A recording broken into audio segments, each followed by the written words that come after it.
En Égypte, les constructeurs de navires du port d'Alexandrie se sont orientés vers la réalisation de maquettes à cause de la baisse des activités portuaires.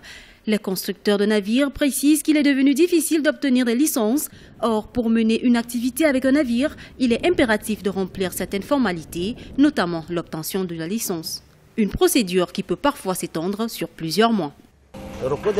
La licence est suspendue depuis très longtemps. Il n'y a donc plus de construction de navires. Que devons-nous faire?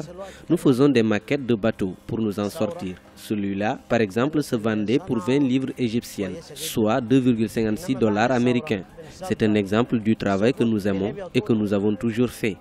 Mais maintenant, on ne le fait plus. L'entreprise a fermé depuis près de 3 ans.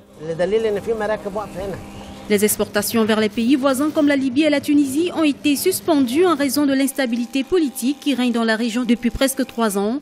La plupart des hommes qui travaillent dans la construction de navires ont hérité du savoir-faire de leurs ancêtres. Pour eux, c'est le seul moyen de gagner leur vie dans cette ville côtière égyptienne.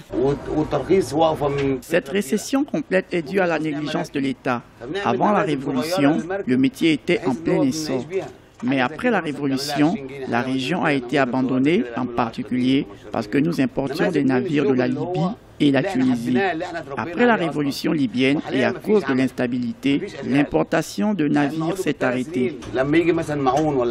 Réduits au chômage malgré eux, la fabrication des maquettes au port d'Alexandrie permet aux constructeurs de navires d'être à l'abri de l'ennui et du besoin. Leur espoir serait de voir l'insécurité régionale qui fragilise l'économie du pays prendre fin.